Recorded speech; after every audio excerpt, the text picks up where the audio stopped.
Thank you. So I want to start by welcoming you all to our first event of 2022, and thank you in advance for your time and attention. I'm Jessica Goodall, for those of you that I haven't met or spoken with before. I'm Chief Customer Officer here at Sharesight, and I'm joined by Dr. Laura Rusu, who is the CEO of LENSELL and the creator of Diversiview. I'll start with some housekeeping, and then we'll tell you a little bit more about how you can utilise Sharesight and Diversiview technology to seamlessly analyse your portfolio diversity and any associated risks, and how you can optimise your allocation with the aim of mitigating said risks and, of course, maximise returns. I'll start with the housekeeping, as I've said. So the Sharesight doesn't hold an AFSL, and we don't provide financial or tax advice. The views expressed in this presentation are personal, and of course personal in nature, and of course are either mine or Laura's. And anything that we deliver in terms of content pre and post today's session is really intended for general information only and doesn't constitute personal or tax advice, nor is it a recommendation to make any investment in particular or adopt a specific strategy. With that out of the way, I'll be giving you a brief overview of Sharesight, and Laura will do the same with Diversiview, and then we will launch into the practical application of the Diversiview and Sharesight integration. So for those of you that haven't worked with Sharesight before, we're award-winning portfolio tracking software with over 300,000 investors and professionals tracking hundreds of billions in assets globally. We've actually been around since 2007 and were founded in New Zealand. We currently have teams in Wellington and in Sydney. And although our customer base is predominantly in these geographies, we are growing very quickly in the UK, North America, Hong Kong, Singapore, and a few other retail investor-friendly markets. So essentially, we help customers and partners aggregate data from various sources to give them a holistic view of their investments and gain actionable insights to make better investment decisions. And there are a few ways in which we do this. We have a lot of powerful features, all share prices, impact of currency, of FX rates, dividends, DRPs, is all automated through the platform. We're API first, and we also provide actionable insights. They can range from performance analysis using a money-weighted methodology. We also have reports around contribution analysis and, of course, diversity, and tax preparation reports, with our most popular locally being CGT and unrealised CGT reporting. And lastly, we believe in a connected ecosystem. So that's brokers, investors, advisors, and really other best-in-breed technologies that benefit our customers. And this led us to our recently launched partnership with Diversiview, something I'm particularly excited about given our shared values of clarity and transparency. With that, I'll hand over to Laura, who will take us through the integration and the concepts in a little more detail. Thank you, Laura. Thank you very much, Jessica. I will share my screen.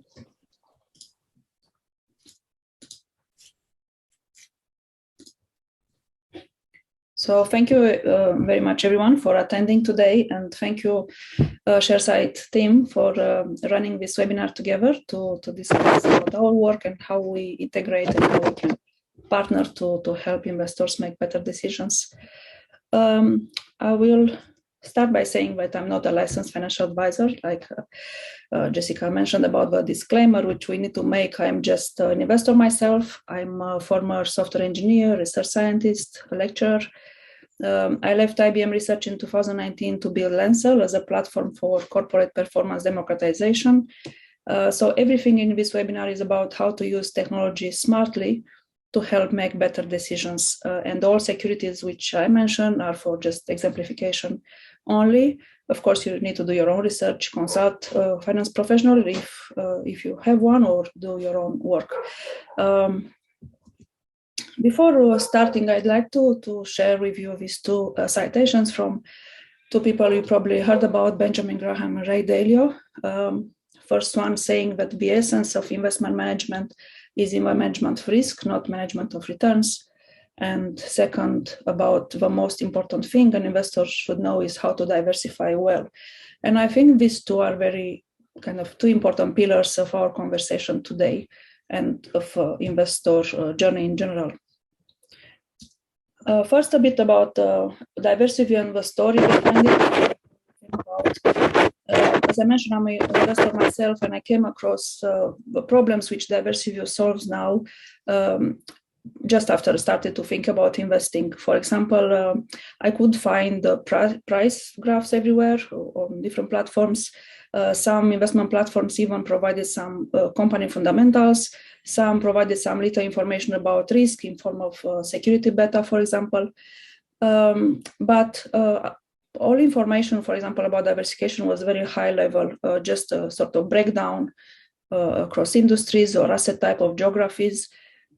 However, as an investor starting on this journey, I wanted to know more. For example, I wanted to know if I invest my money, how, what I can expect from my portfolio overall, what risk I'm taking, and if I invest, 10, 5, 20 securities, will they go down altogether when something happens in the market, or some of them will kind of hold the storm better than others?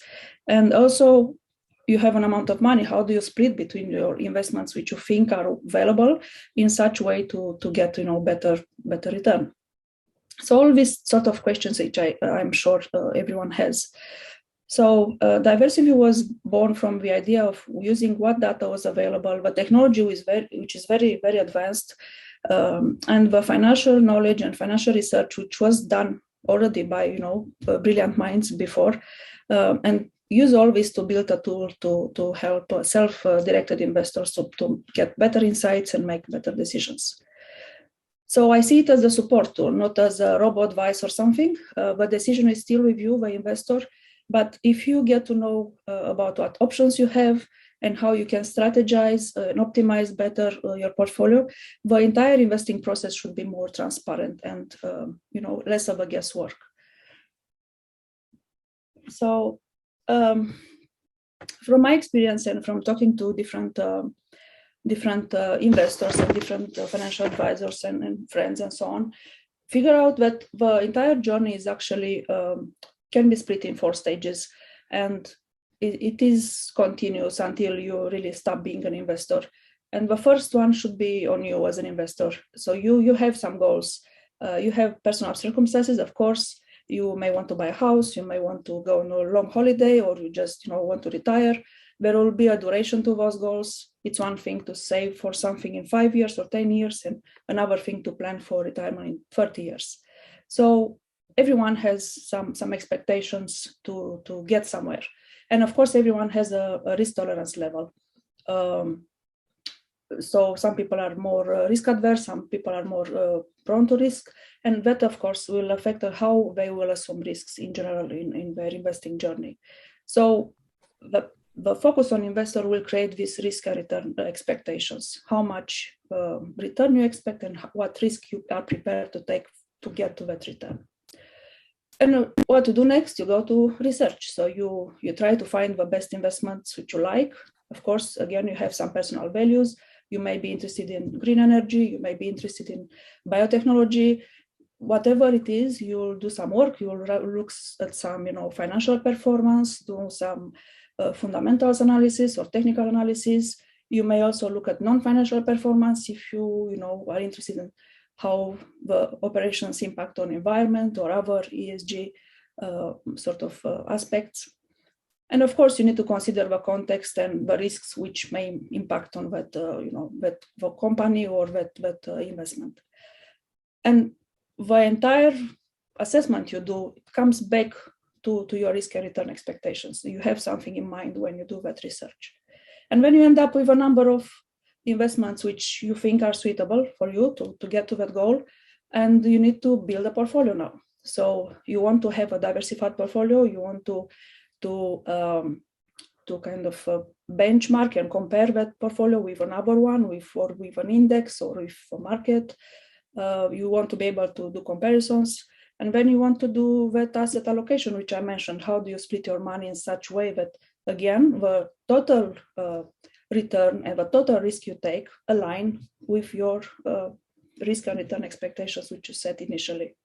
And then you go to investing. And here there are tens of applications which you can find to buy and sell.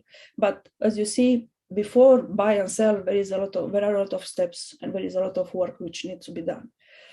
And then while you invest, of course, you need to track your performance.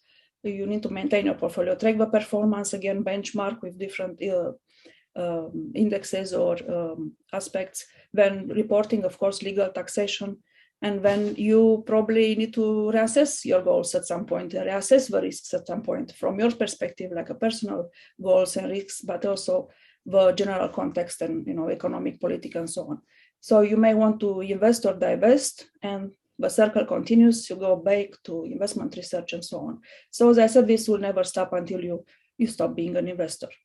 And I wanted to show this slide to show how we fit with work we do with Sharesight. So the blue lines will be Diversiview and Sharesight in the orange. And it's really a great partnership because it's complementary. We help Sharesight investors analyze their portfolios in Diversiview. And I hope to collaborate more in future.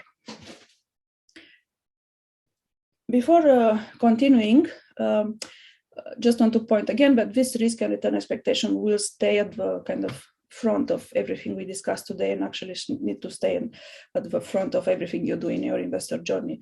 When it comes to attitudes to risk, though, the next slide will have some stats and some graphs showing a bit of contradicting information. So from 2020 ISX Investor Study Report, we see that only 17% of the investors interviewed want to take high risks, and the rest of 83% will only take moderate, low, or no risks at all. So I would say that more people are more kind of averse to risk than prone to risk.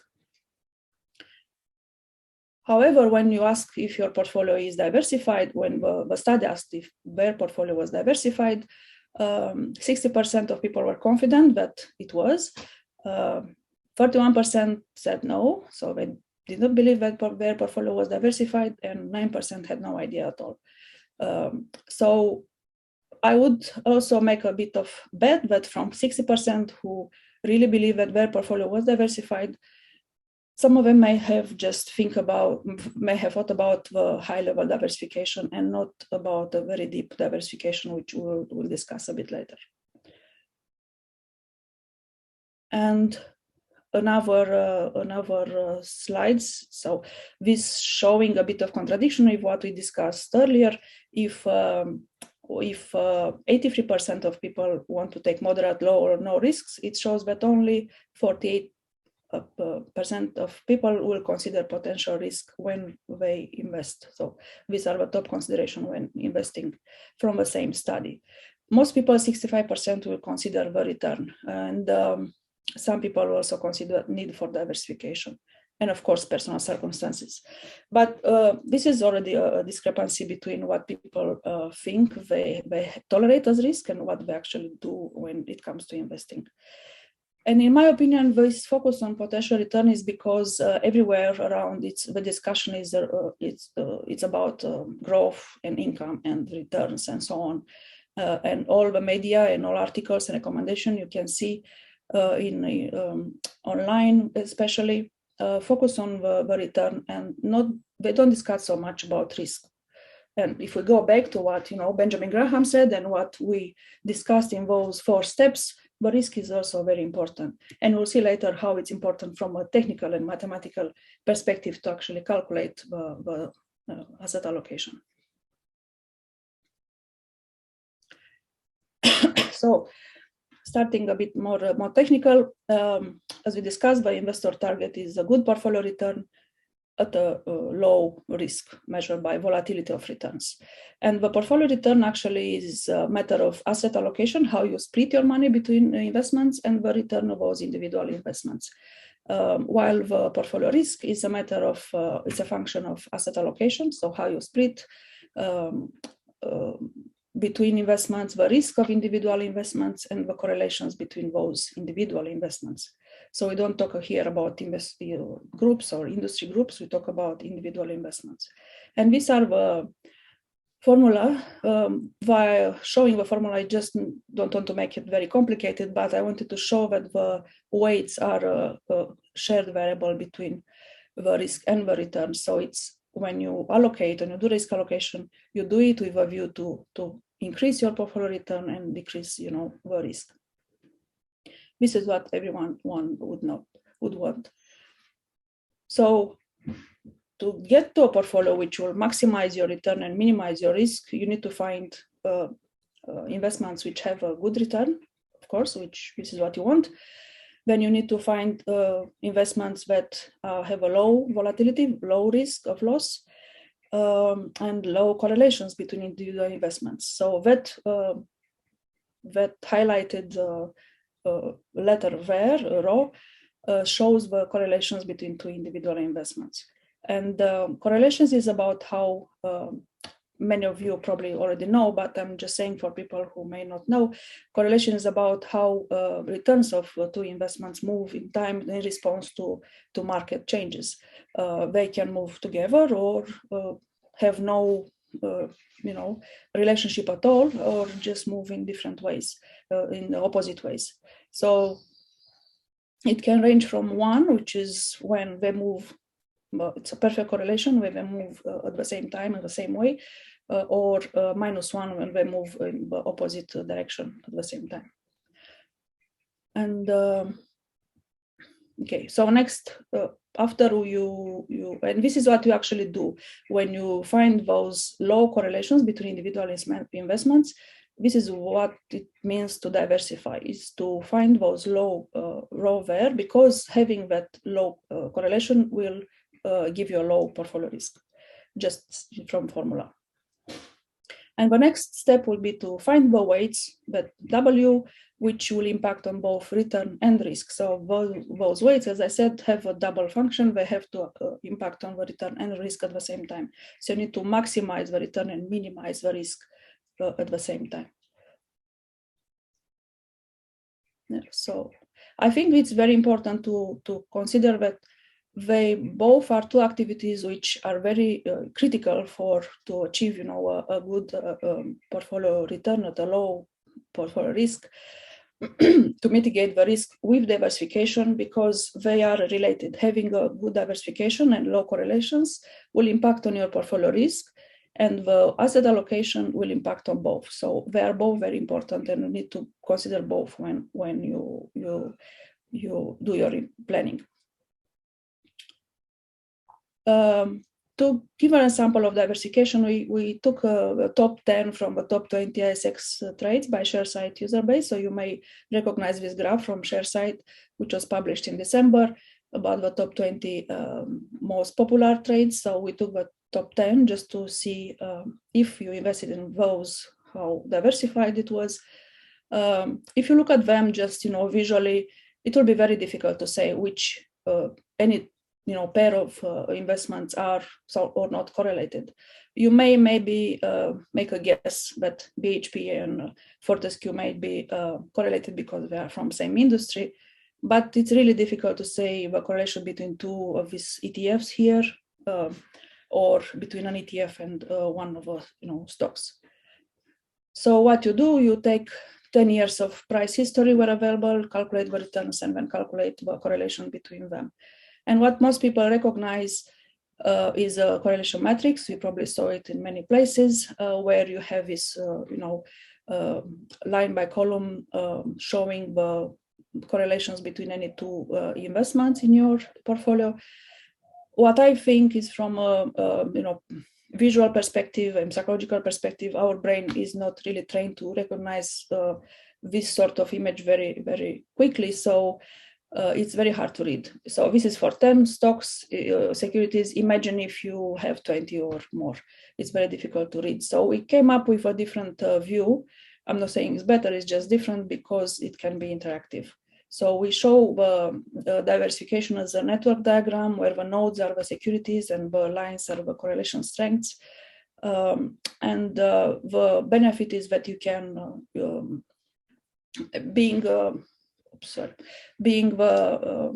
can play with it and you can kind of remove the noise and just keep like the bottom part here shows you can just keep, for example, the strong correlations, and you can look at them and decide if you want to make any changes to your portfolio. And also another very important thing is the diversification rating. If you have two portfolios, one, let's say 12 stocks and one 17 stocks or 23 or so on, how do you compare them? How do you say one is better diversified than the other? So we calculate this diversification rating by saying that the maximum is 5 and then penalizing the strong positive correlations. So when two investments are perfectly correlated or not so close to one, and also a positive correlation. So you get a number, let's say in this example, 2.8 out of 5, and you can then compare with another one which may have 3 or 4 or less. Now, one point I wanted to make was that the asset allocation does not impact on diversification, while diversification impacts on asset allocation.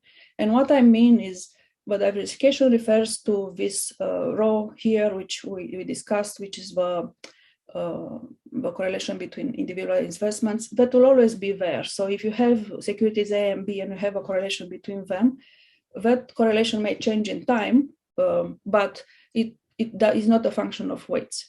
While the weights will be a function of diversification. If you have a high correlation here, you have high portfolio risk, which means your weights with high correlations will be different from your weights with low correlations.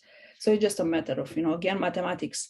But just to remember that the diversification of your portfolio, if you have 5 or 10 stocks, is the same if you don't make any change to the list of securities. You may change the weights, but from the diversification perspective, is the same because they have same correlation between themselves. So now what's the challenge in asset allocation? We have those correlations. So we picked a number of stocks, we look at them, we see that some are strongly correlated, some are less correlated, some are not correlated at all.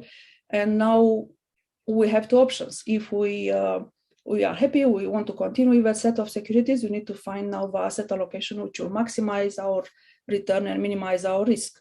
Or we may choose to drop some securities and invest in others. It's a matter of choice. But whatever you choose, you get to this step of choosing the weights. And why is the problem? It is because it's very difficult to do. For any set of securities you have, there are many potential allocations, which I call portfolio positions. For 2 securities, you already have 99 ways of combining them. For 3 securities, you have over 4,800 ways of combining it. More than 450,000 for 4 securities, and already millions more than 5. And this is only if you consider the percentages, as numbers, not as decimals. So because if you get into decimals, you have even more potential combination of weights. So it's not how do you find the one which works for you? How do you find that combination which will give you a maximum return at lowest risk, or whatever aim you have to in the risk return perspective? How do you find that from this sort of wide array? And the not so good news is that it's very difficult to do it, by yourself. You cannot do it in Excel or manually, simply because there are millions of positions, and you cannot go and calculate risk and return for all of them and then select one. And this is why we build this tool where technology comes to join financial research, which is already there. It's Nobel Prize winning research from Harry Markowitz. I'm sure you heard about modern portfolio theory and efficient frontier theory. And on top of that, we bring the artificial intelligence techniques like deep learning and optimization to help you navigate this kind of universe, as I call it, the universe of potential positions, and find the one which works for you. So that theory, modern portfolio theory, among other things, it says that and securities can be combined in many ways, as I said, and for each of them, you have a risk and return calculated values, and all this position can be plotted in a shape of this form. It's not always like this, but it always have efficient frontier, which is the top positions which have a maximum return for a given level of risk. So on a risk x-axis and return y-axis, we can plot the risk and return for all potential positions, and this is your portfolio universe. If you have a whatever combination of weights in your portfolio, you can be anywhere on this portfolio universe, anywhere on this graph. You can be in a better position or in a worse position. And then again, it comes back to you to decide what you want to do. Do you want to minimize your risk? Do you want to increase your return? Do you want to do both? How do you get to a point which is better placed for your goals? Again, if we come back to the investor journey, you want to align your portfolio to your goals. So in that universe, there are at least 3 things you can do. As I said, you can go and, if you are risk averse, you can go and search for minimum variance portfolio, which is the red point there showing the portfolio position which has the lowest risk. Or you can go and look for an optimal portfolio, which will maximize the return for and minimize the risk at the same time. And then you can search for any position along the efficient frontier. You may be happy with a higher level of risk, like in this example, let's say 28, and you want to see what's that allocation, which will give me that position, which will maximize my return, expected return for that level of risk.